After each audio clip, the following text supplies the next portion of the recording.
dako ng Saudi Arabia. Yung amo ko na babae, dinala po ako sa dako ng London. Lumipad na po yung eroplano, mga minamahal.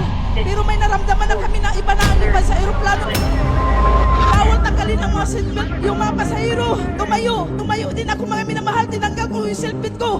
Nung pabagsak na po yung eroplano, ang mga testimony ng mga bilabid kapatiran, naalaala ko. Walang imposible! Hallelujah! Hindi ko napigilan. Sumigaw, walang tigil. Sa pangalan ni Jesus, pabalik ka sa normal! Hallelujah! Ano nangyari po, mga minamahal? Hallelujah! Bumalik sa normal ang aeroplano sa aeroplano! Nag-announce ng emergency landing sa dako ng Qatar. Yung mga pasahero, walang tigil ang iyak nila, mga minamahal. Dahil ang akala nila patay na kami lahat. Ang piloto sa eroplano naghanap sa akin. Akala ko anuhin ako dahil bawal talaga doon. Pag magbangkit ka ng Jesus, kahit makita lang ang Bible. Kung nakaharap ng yung piloto, mga minamahal, for the first time sa pagkapiloto niya sa dako ng Middle East, hindi niya ma-imagine ang nakita niya. Dahil nung bumagsak na ang eroplano, sa dako ng monitor, nakita niya ang malaking kaway. Bilang mataas sa eroplano, hallelujah! Talagang totoo ang Diyos dito sa Jesus Milagros. Pumunta po ako sa dako ng Sambuanga. Yung bus na sinakyan namin may 30 ka pasahero. Diyan po ako nakaupo sa backseat ng driver. Nakita namin sa unahan ang checkpoint, mga minamahal. May naka-uniforme. Huminto yung bus na sinakyan namin. Yung isang tao lumapit sa driver, mga minamahal. Nakita namin ang kalibre 45 tinutok sa ulo sa driver. Hallelujah! Hindi ko sugat akalain, mga minamahal. Hallelujah!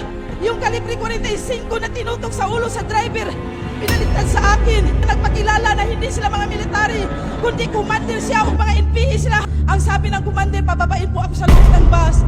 Habang nandun po ako mga sa labas ng bus, hindi ko talaga makalimutan ang dalawang pusi sa ating bilabid evangelist. Hallelujah!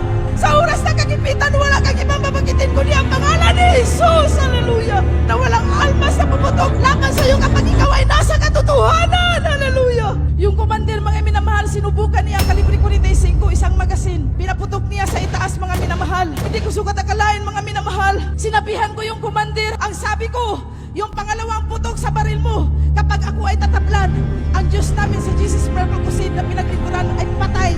Pero kung hindi yan puputok, ang Diyos namin sa Jesus Miracle Crusade talagang buhay! Hallelujah! Nagalit yung commander, mga minamahal. Hallelujah! Talagang kinalapit niya ang 45. Kahit isang balang 45, hindi puputok! Hallelujah! Hallelujah! Nung bumaba na yung apat niya nakasama yung mga high power na mga almas, nakatutok sa akin, mga minamahal. Ang sabi ng commander, patunayan mo ngayon kung gaano katotoo ang Diyos sa Jesus Miracle Crusade. Hallelujah! Yung i-fire na ang apat na M16, mga minamahal, bigla ko naunahan sa pag-rebuke. Sa pangalan ni Jesus, lahat ng iyong mga baril ay hindi puputok. Hallelujah!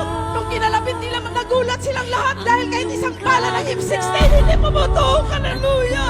Ang sabi ng commander, tatakbo tayo dito dahil totoo ang Diyos sa Jesus Miracle Crusade. Hallelujah!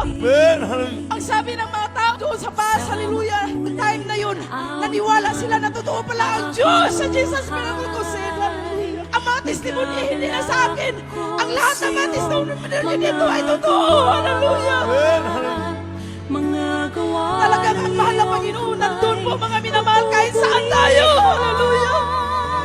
Dakilang